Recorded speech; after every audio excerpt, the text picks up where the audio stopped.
Bonjour à tous, bonjour les amis et passionnés de photographie. Alors aujourd'hui, je vais tenter en 30 minutes de vous expliquer le fonctionnement de base des calques Photoshop essentiels pour bien débuter avec ce très bon logiciel de création numérique. C'est parti!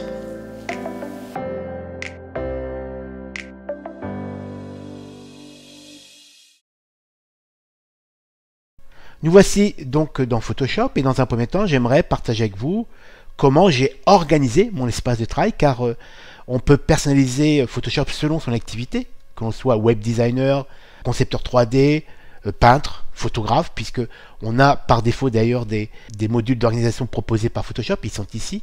On va sur Fenêtre, Espace de travail, et là on a par défaut, donc pour les concepteurs 3D, mouvement, peinture, photographie, graphique et web designer. C'est-à-dire qu'en fonction de son activité, on va prendre des outils qui vont être axés principalement à l'activité qu'on va choisir.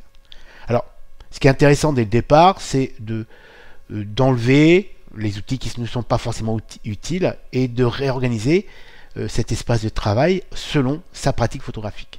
Alors moi, personnellement, j'ai simplifié au maximum. C'est-à-dire que, vous voyez, si on regarde au niveau de mes volets, j'ai histogramme, ici, qui me permet donc de vérifier l'histogramme au niveau de mon image pour éviter les excès, informations important pour avoir des relevés de valeur, que ce soit des correspondances RVB ou LAB, ou on peut aussi personnaliser ici, on peut par exemple mettre CMJN, c'est-à-dire qu'on peut choisir en fonction donc encore une fois de sa pratique.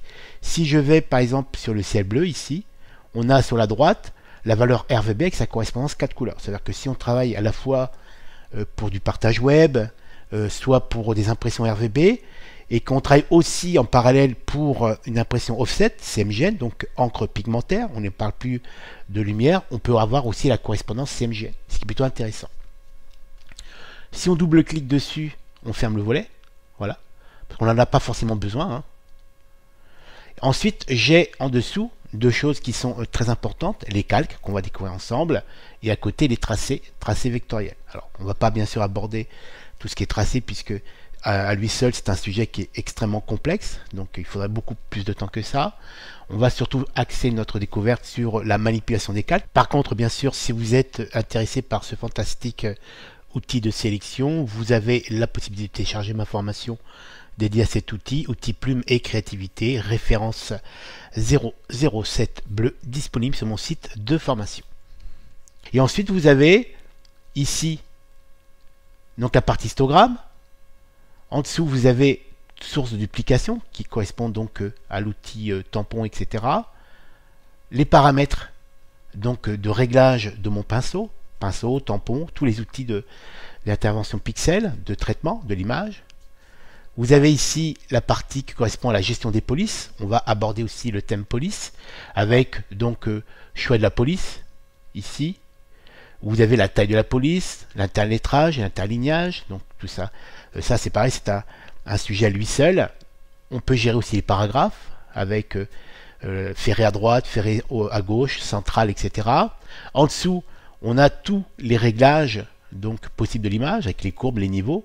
Il y a quand même pas mal d'outils.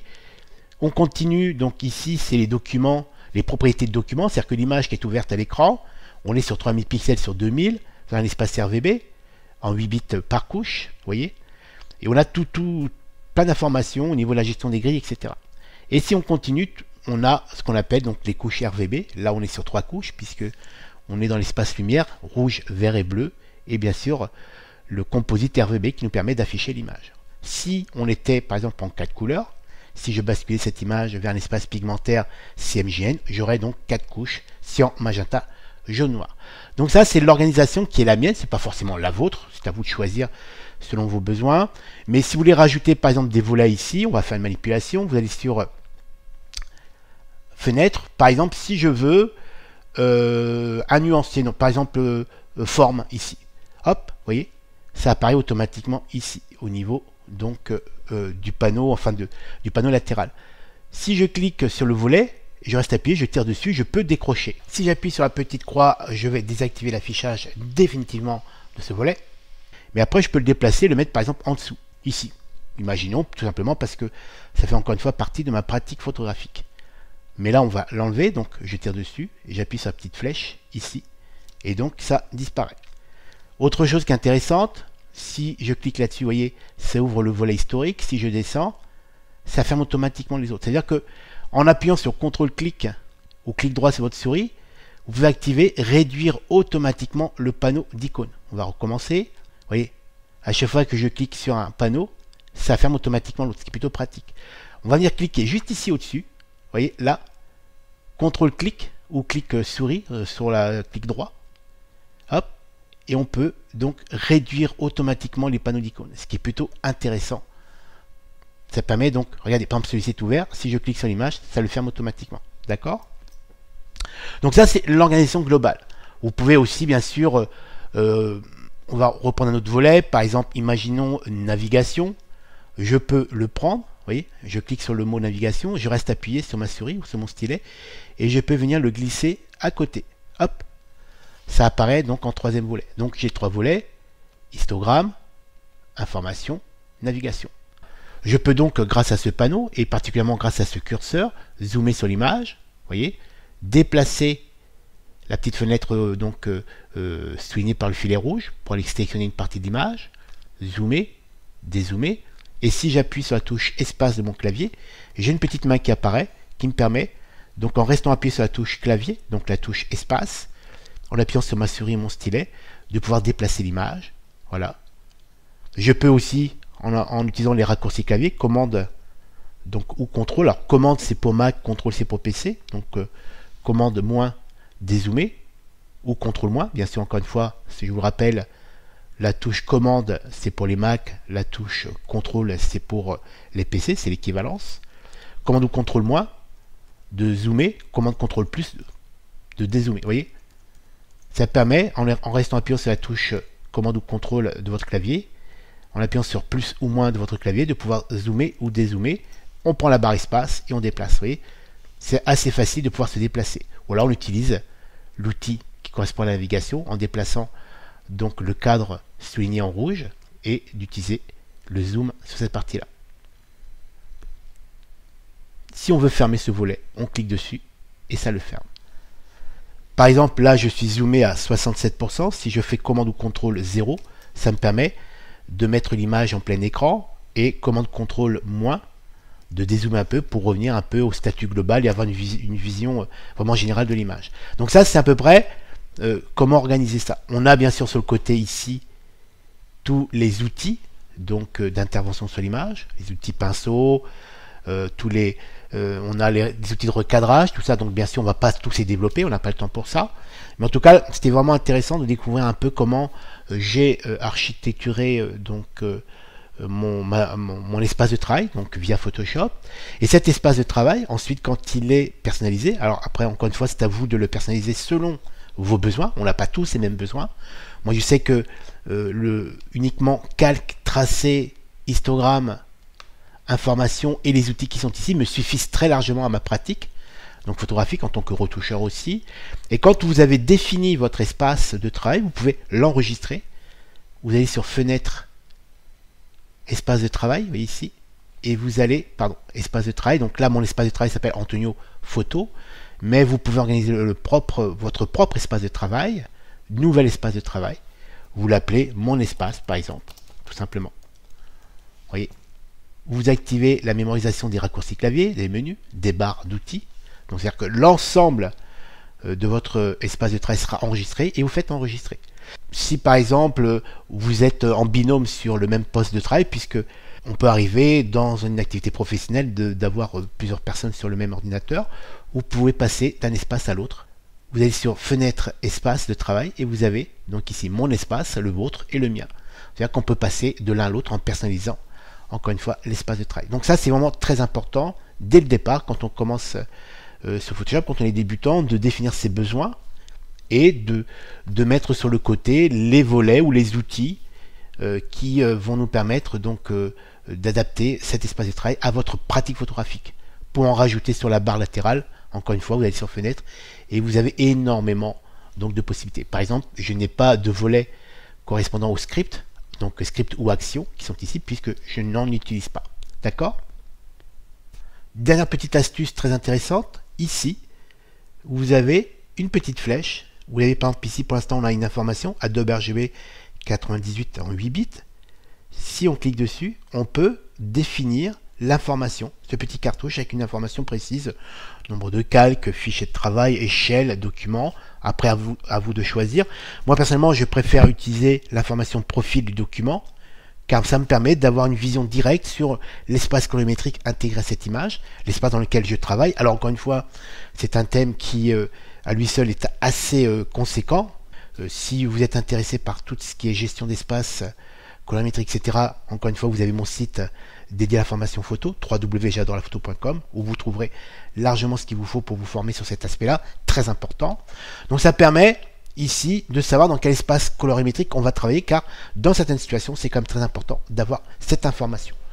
Voilà donc pour la présentation globale de mon espace de travail. On passe maintenant à la découverte des calques.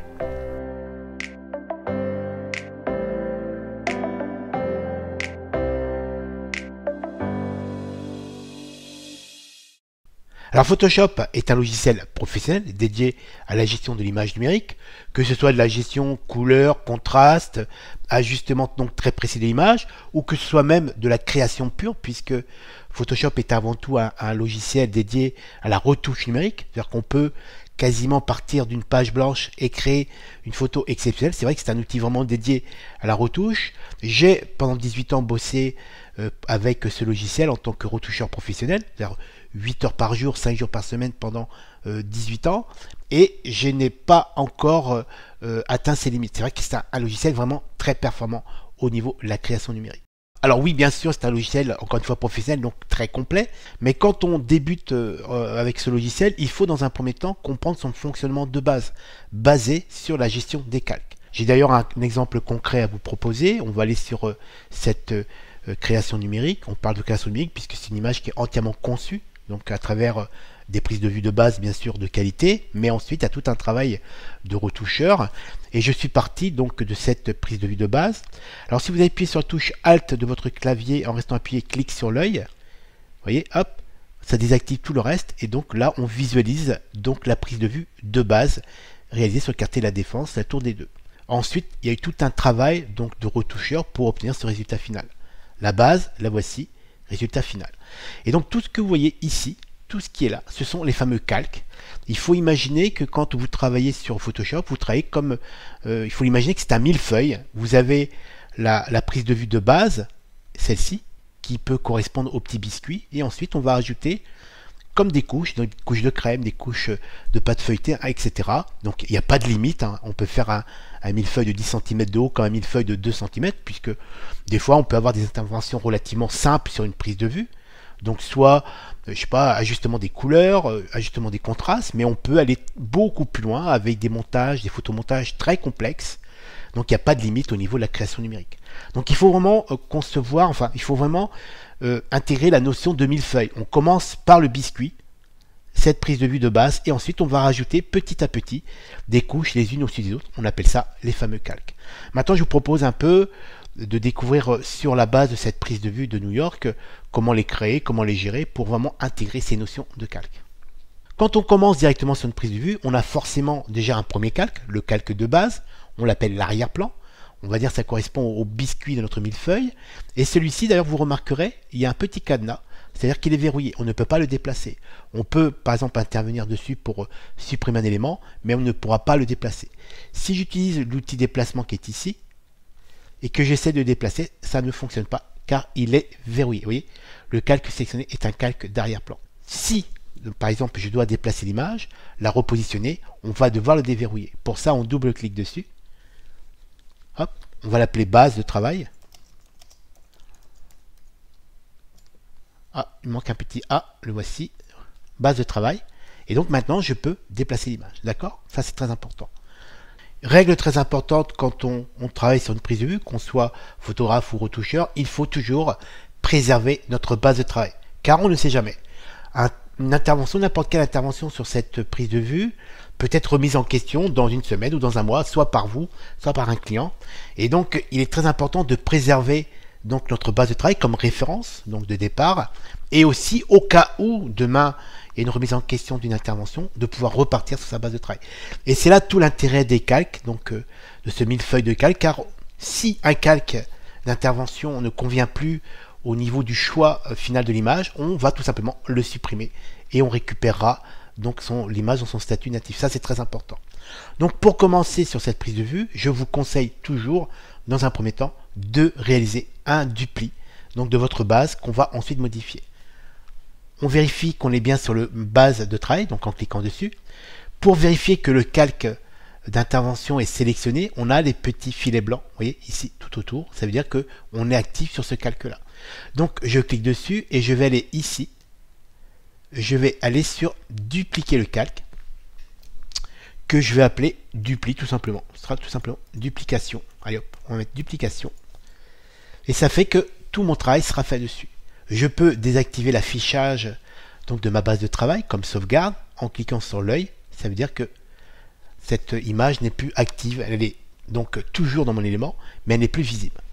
Toujours dans l'idée de préserver sa base de travail, parce qu'on ne sait jamais. Demain, on peut remettre en question l'intervention. Imaginons par exemple sur ce calque dupli, on va zoomer ici, on prend l'outil zoom.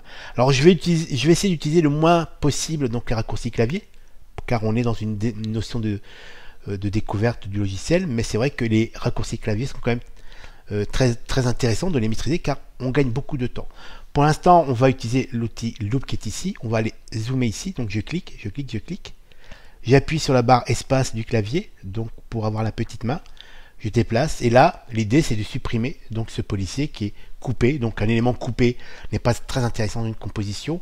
On va faire ça tranquille, on va tout simplement prendre l'outil pièce qui est ici, outil correction localisée, et on va venir couvrir la zone à supprimer, on va même supprimer ce petit filet, et là l'intelligence artificielle va faire son rôle. Voilà, ça a supprimé. Commande pour Mac ou contrôle pour PC, donc commande ou contrôle 0 pour afficher l'image dans son ensemble. Si vous voulez dézoomer, c'est commande ou contrôle moins pour donc repositionner l'image au centre de mon écran. Vous voyez, on peut réactiver l'original en appuyant sur l'œil, et si on compare, oui, hop, j'ai bien supprimé le policier. Et ça veut dire que si demain, par exemple, mon client me dit, ou moi-même, ah c'est bête, on n'aurait pas dû supprimer le policier, c'est pas un problème. On prend le calque, on le met à la poubelle et on récupère l'image dans son statut d'origine. C'est très important de bien intégrer ces notions, de se préserver du doute ou de la remise en question d'une intervention. On a donc deux calques. Calque pixel, c'est très important, puisque quand on parle de calque, on parle de différentes familles. Nous avons les calques pixels, c'est-à-dire que les calques qui intègrent donc du contenu, des images, des valeurs bendées, etc. Et ensuite, on a les calques qui sont les calques de réglage, qui n'ont pas de données pixels. Donc ce sont les calques qui vont permettre de régler l'image sur sa couleur, sur ses densités, mais ce ne sont pas les calques pixels. Par exemple, imaginons que je veuille réchauffer un peu l'ambiance de cette prise de vue, donc la rendre un petit peu plus chaude. On va aller ici, sur les calques de réglage. Alors tous les calques qui sont créés à partir des calques de réglage, ce ne sont pas des calques pixels, ils n'ont pas de contenu, ils n'ont pas de poids. C'est uniquement des calques de réglage, c'est des informations, ce sont des ordres, mais ils n'ont pas de contenu. Imaginons maintenant que je veuille tout simplement réchauffer un peu mon image. Je vais aller sur courbe, ici. Alors bien sûr, je ne vais pas développer tous les outils puisqu'il nous faudrait beaucoup plus de temps que ça. Mais là, on est vraiment sur une notion de découverte. Après, à vous, si vous avez envie et si vous êtes motivé pour ça, d'aller un petit peu plus loin dans le sujet. Mais là, on est vraiment dans une notion de découverte. Je vais aller sur donc, la couche du bleu. Je vais baisser le bleu pour jaunir un peu mon ambiance. Et ensuite, je vais rajouter du rouge. Voilà. Regardez, pour retrouver un peu cette notion un peu de couleur vintage, de vieille péloche vieillie, vous voyez, avant, maintenant. Ça veut dire que le calque que j'ai créé, qui s'appelle courbe 1, c'est un calque de réglage qui n'a aucun contenu pixel. Ce n'est pas du tout un calque pixel, comme c'est le cas des deux calques précédents. Dans ces calques de réglage, si on revient sur l'outil et on reste positionné dessus, on va voir apparaître un message. Créer un calque de remplissage ou de réglage. Il y a différentes familles. Si on clique dessus, on a tout ce qui est calque de réglage, donc nous permettre de gérer la colorimétrie, donc les contrastes, etc. Donc on a vibrance, teinte, balance des couleurs, noir et blanc, on a quand même pas mal, mais on a aussi les calques de remplissage qui nous permettent par exemple de créer un bendet. Imaginons que je veuille créer un bendet sur la partie gauche de l'image pour intégrer une autre image. On peut aller sur couleur unie, hop, On va choisir une couleur qui nous intéresse. Moi, je vais prendre tout simplement le noir. D'accord, à la plat. Je fais OK. Donc là, vous remarquerez qu'on ne voit plus l'image. Et ça, c'est très important d'intégrer ces notions-là. Les calques de remplissage, que ce soit les calques de remplissage valeur Bendet, donc définir une couleur ou une autre image. Comme on est sur une notion de millefeuille, le calque supérieur va masquer le calque inférieur. D'accord? Donc là, comme j'ai un calque de remplissage basé sur un noir à plat, il masque totalement l'image. Et c'est ça qui est très important. Les millefeuilles, et ça c'est logique, quand vous regardez votre millefeuille depuis le haut, si vous rajoutez une couche de crème, mais vous masquez le feuilleté en bas. Et donc là, c'est très important d'intégrer ces notions de calque, donc de superposition de calque. Autre notion qui est très importante au niveau de la gestion des calques, vous remarquerez que à chaque fois que j'écris un calque de réglage, que ce soit le calque courbe en dessous ou celui-ci, donc le calque de remplissage en noir, j'ai à chaque fois un pavé blanc. Alors ce pavé blanc correspond donc au masque de fusion. Quel est le rôle au masque de fusion? Alors encore une fois, je ne vais pas pousser ce sujet trop loin, puisqu'il nous faudrait des heures pour ça. Mais le masque de fusion va nous permettre tout simplement de protéger ou de bloquer une certaine partie de ce calque. Imaginons maintenant que mon client me demande ou que je décide de créer un pavé gris. D'ailleurs, on va désactiver l'affichage de ce calque de remplissage. On va cliquer sur l'œil, vous voyez, hop, il est toujours présent, mais il n'est plus affiché, il est désactivé. Imaginons que mon client me demande de créer un pavé sur la partie gauche de l'image, sur la base de ce calque de remplissage, je vous le rappelle, rempli à 100% de noir. Et donc pour réaliser ce pavé, on va tout simplement utiliser le masque de fusion pour bloquer une certaine partie de ce calque de remplissage. On va aller vérifier qu'on est bien actif sur le masque de fusion, ici, avec les petits filets blancs. On va aller prendre un outil sélection, rectangle de sélection. Je vais définir la taille de ce pavé, ici. Voilà. Hop. J'ai défini la taille de mon pavé gris, après si le fond l'ajustera, et maintenant je vais utiliser les masques de fusion pour faire disparaître, donc au-delà de cette délimitation qui est définie par ce filet scintillant, faire disparaître le noir, enfin on va pas dire le faire disparaître, c'est-à-dire qu'il ne sera plus affiché, mais il sera toujours existant, et ne faire apparaître qu'en fin de compte que le pavé est défini par ma sélection.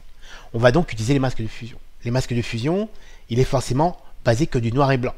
On peut travailler soit du noir, soit du blanc, soit du gris.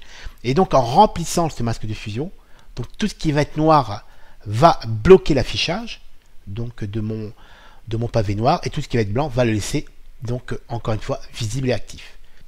Je vérifie bien que sur mon sélecteur, je suis bien sur le noir, c'est ce qui va définir la couleur donc de remplissage de mon masque de fusion, et je vais aller sur édition, remplir, couleur de premier plan, et je fais OK.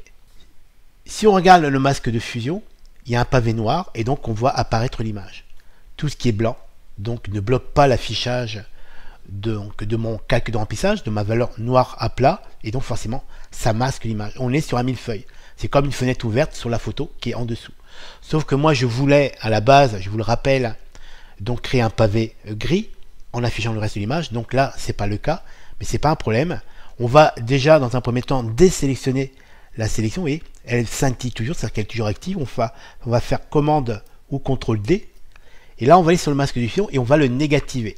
Donc commande ou CTRL I, encore une fois commande pour Mac, CTRL pour PC. Et hop, donc là on a bien le pavé noir. Si je désactive l'affichage, on a bien l'image en dessous.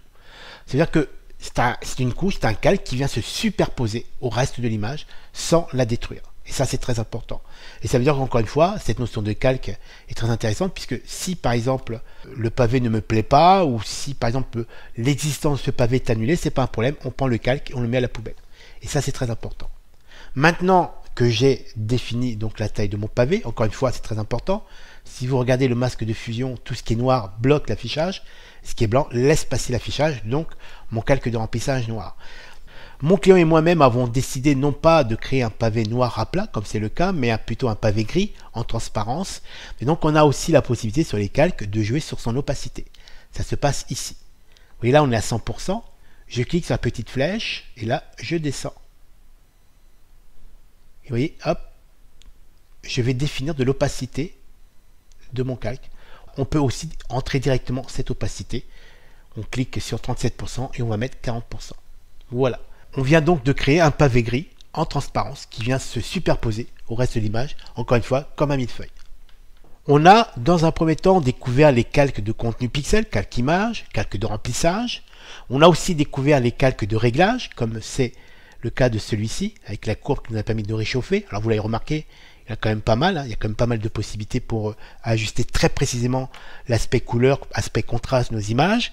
Mais on a aussi la possibilité de créer des calques avec des logos et du texte. On pourrait très bien intégrer à cette composition les 3 lettres de New York City. D'ailleurs, c'est ce qu'on va faire. On va aller ici, outil texte, on clique dessus, outil horizontal. Et là, on va aller cliquer un peu n'importe où parce qu'après, on va pouvoir le réajuster. Je clique ici. On va définir de sa couleur. Pour l'instant, il est blanc. On pourrait très bien mettre du rouge, prendre l'ascenseur ici, mettre du bleu, mais on va rester sur le rouge, le blanc, pardon, je pense que c'est pas mal. On va aller donc dans l'angle. On est bien sur 3 fois 255, donc on est blanc pur. OK. Je peux définir de la police ici. Vous voyez, il y a toutes les polices possibles. Donc on va rester sur, on va prendre de l'Helvetica, on va prendre du bold, et on peut jouer aussi sur la taille de la police. Donc là, on va mettre du 200, on verra bien après. Oui, c'est un peu grand. Donc on va tout simplement mettre du 100. Et après, on va pouvoir récupérer donc la taille elle-même sans problème. Donc là, je suis bien donc 100 points au niveau de la police. Helvetica Bold. Je tape mon texte, New York City. Et là, je clique sur donc l'outil de placement pour valider mon texte. Donc là, j'ai bien créé un calque avec New York City. D'ailleurs, il est identifié. Si, pour X raison, il faut modifier, par exemple, l'engraissement de la police, on peut double-cliquer dessus et revenir, donc prendre, par exemple, du régular. C'est pas un problème. Je revalide. Ensuite, on peut, grâce à l'outil déplacement qui est ici, oui, outil déplacement, repositionner le texte là où on veut. Ici, par exemple. On peut... Imaginons que le texte, on trouve le texte un peu trop petit, on peut double-cliquer dessus et agrandir donc la police. Alors, soit vous le faites directement ici, ou alors vous sélectionnez ici, et avec la flèche supérieure, donc vers le haut, vous pouvez, donc en cliquant dessus, agrandir la police pour aller chercher la taille recherchée. Imaginons que ça, c'est parfait, je valide, et je repositionne ici. On peut très bien utiliser l'outil transformation. Donc vous faites commande ou contrôle T, donc qui est l'outil transformation, ou alors il est ici, édition, transformation homothétie. Et là vous allez sur le point d'accroche et vous pouvez agrandir votre texte et le déplacer pour le positionner exactement ici avec la bonne taille. Vous faites Enter, le texte est validé. Donc là au niveau des polices, c'est pareil, c'est un thème très complet aussi, il y a pas mal de choses à faire, on peut mettre des effets, etc. Mais on l'a. En tout cas, on a à ce stade découvert les, on va dire entre guillemets les trois principales familles de calques, les calques pixels, les calques de réglage, de remplissage. On a découvert aussi les calques texte, mais on peut aussi venir sur la base de cette composition, venir intégrer une seconde image, puisqu'on peut importer des images, donc une autre prise de vue pour venir compléter cette composition. Pour ça, on va aller sur Fichier ici, importer et incorporer. On va aller chercher la deuxième prise de vue ici. Je fais importer.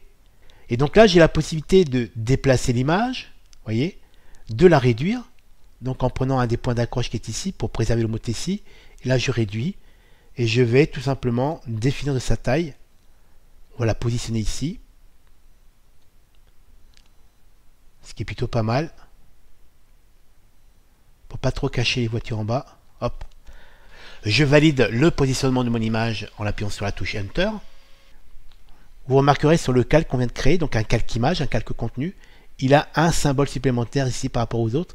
Ça veut dire que ça, on est dans le cadre d'un objet dynamique, qui est totalement différent par rapport au calque traditionnel. Ça veut dire que si on double-clique dessus, on a accès à l'image séparément. On peut la transformer, la modifier. Alors imaginons par exemple que je réchauffe un peu l'image, comme l'autre, hein. On va aller sur rouge, on va remonter un peu le rouge, baisser le bleu donc pour monter du jaune, un peu de contraste global. Voilà, je fais OK. Je valide, commande ou contrôle S, commande ou contrôle W donc pour fermer mon fichier, et automatiquement le PSD est mis à jour. C'est-à-dire que l'intervention pour réchauffer le métro, réalisée directement sur l'image, à part, puisque c'est un objet dynamique, automatiquement cette intervention a été prise en compte, et automatiquement sur ce calque, donc qui est un objet dynamique, automatiquement cette intervention a été mise à jour. Voilà, vous l'avez certainement compris. Travailler avec Photoshop, c'est avant tout comprendre ces notions de calque, de superposition de calque, cette notion de millefeuille, comme on peut le voir sur cet exemple. Et c'est vrai que ça ouvre pas mal de possibilités au niveau des interventions, qu'elles soient purement d'ajustement de la couleur, en tant que photographe, mais aussi bien sûr au niveau des interventions beaucoup plus créatives, comme on a pu le découvrir à travers cette prise de vue réalisée, encore une fois, sur la tour D2 de la Défense, avec tout ce travail de création.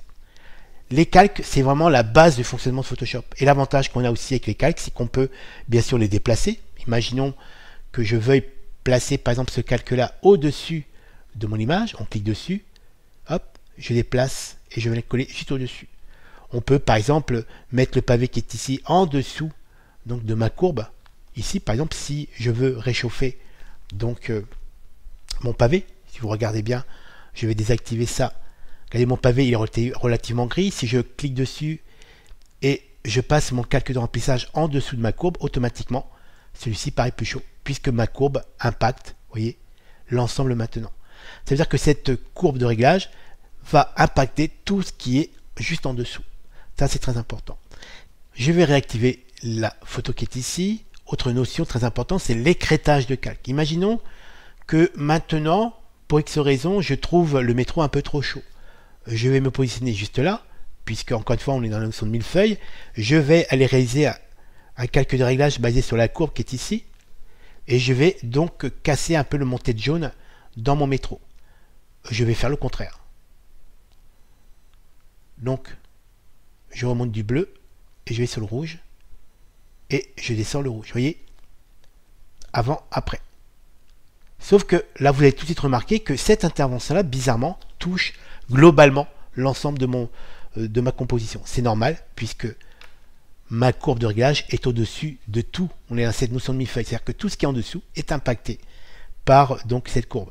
Si maintenant je décidais tout simplement, et je vais tout simplement le faire puisque c'est un peu l'idée, je voudrais plutôt que cette courbe de refroidissement n'impacte que mon métro. Donc là on est dans la notion d'écrêtage, c'est-à-dire que je vais demander à Photoshop, grâce à cette notion d'écrêtage, de faire en sorte que cette courbe donc qui refroidit mon métro n'impacte que le métro lui-même et non pas le reste de ma composition.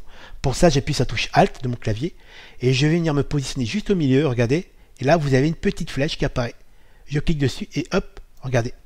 Maintenant, cette courbe de refroidissement n'impacte que mon métro et donc le reste est protégé. Ça s'appelle de l'écrêtage, c'est-à-dire qu'en fin de compte, la petite flèche qui est ici indique que cette courbe de réglage, donc pour rendre mon métro un peu plus froid, n'impacte que l'image qui est liée par cette flèche, donc l'image qui est juste en dessous.